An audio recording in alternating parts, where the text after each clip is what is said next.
நம்மளுடைய அன்றாட வாழ்க்கையில் பார்த்தீங்கன்னா சூரியனை டிபெண்ட் பண்ணி தான் வாழ்ந்துட்டு இருக்கோம். ஏன்னா சூரிய உதயத்திற்கு பிறகுதான் நம்ம எழுந்திருச்சு வேலைக்கு போறதும், சூரிய அஸ்தமனத்துக்கு பிறகுதான் நம்ம வேலை முடிச்சுட்டு வீட்டுக்கு வந்து தூங்குறதையும் நம்ம தொடங்குறோம். ஆனா இந்த உலகத்தில் இருக்கிற சில இடங்கள்ல சூரியன் மறையறதே கிடையாது. அதாவது 20 இருந்து 24 மணி நேரம் வரைக்கும் சூரியன் இருந்துட்டே இருக்கும், சூரியன் மறையவே மறையாது. அதே போல சில இடங்கள்ல சூரியன் உதயமே இருக்காது, 24 மணி நேரமும் இருட்டாவே இருக்கும். சரி, இந்த வீடியோவில் நம்ம எதை பத்தி பார்க்க போறோம்னா சூரியன் உதயமே ஆகாத ஒரு 6 நாடுகளை பத்தி தான் பார்க்க போறோம். வாங்க வீடியோக்குள்ள போயிடலாம்.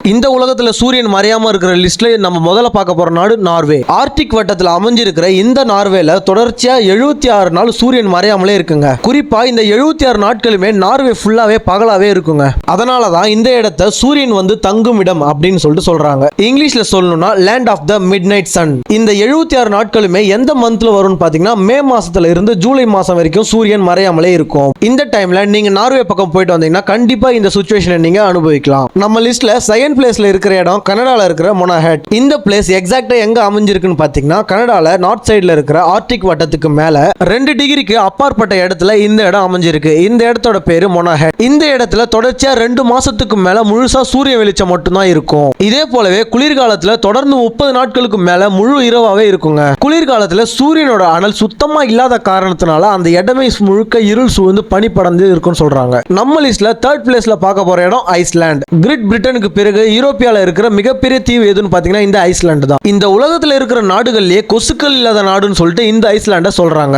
இந்த ஐஸ்லாண்ட்ல ஜூன் மாசத்துல சூரியன் சுத்தமா மறையறதே இல்ல. அதனால இந்த இடத்தை மிட் நைட் ஆஃப் சன் அப்படின்னு சொல்லிட்டு சொல்றாங்க. நைட்ல சூரியனை நீங்க அழகா ரசிக்கணும்னு நினைச்சீங்கன்னா இந்த ஐஸ்லாந்து பக்கம் போனீங்கன்னா அந்த ப்ரீஷியஸ் மொமெண்ட்டை நீங்க அனுபவிக்கலாம். இவ்வளவு அழகா இருக்கிற இந்த ஒரு ஐஸ்லாண்டோட பேர் என்னன்னு பாத்தீங்கன்னா அக்ரோரி அண்ட் கிரிம்சே. இந்த பிளேஸ்க்கு ஜூன் மாசத்துல நீங்க போனீங்கன்னா இந்த ஒரு சீசனை அழகா அனுபவிக்கலாம். நம்ம லிஸ்ட்ல 4th பிளேஸ்ல இருக்கிற இடம் அலாஸ்கால இருக்கிற பாரோ. அலாஸ்காலேயே டிஃபரெண்டான ஒரு இடம் எதுன்னு பாத்தீங்கன்னா இந்த பாரோ தான். குறிப்பா இந்த பாரோல மே மாசத்துல தொடங்கி ஜூலை மாசத்தோட எண்டு வரைக்குமே சூரிய அஸ்தமனமே நடக்காது. அதுக்கப்புறம் நவம்பர் மாசத்துல தொடங்கி தொடர்ந்து 30 நாட்கள் முழுக்க இருளாவே இருக்கும். இந்த குறிப்பிட்ட காலப்பகுதியை துருவ இரவு அப்படின்னு சொல்லிட்டு சொல்லுவாங்க. இந்த வீடியோ பாக்குற நீங்க ஒரு டூரிஸ்டா இருந்தீங்கன்னா நீங்க இந்த பனிமூடிய மலைகள் மற்றும் மிதக்கும் பனிப்பாறைகளை இந்த புகழ்பெற்ற இடத்துல நீங்க பார்க்கணும்னு நினைச்சீங்கன்னா கோடை அல்லது குளிர்காலத்துல போய் பாத்தீங்கன்னா இந்த இடம் சூப்பரா பயங்கரமா இருக்கும். நெக்ஸ்ட் நம்ம லிஸ்ட்ல 5th பிளேஸ்ல பார்க்க போற இடம் பின்லாந்து. இந்த பின்லாந்துல 1000 ஏரிகள் மற்றும் தீவுகள் உள்ள இடம் அப்படின்னு சொல்லிட்டு சொல்றாங்க.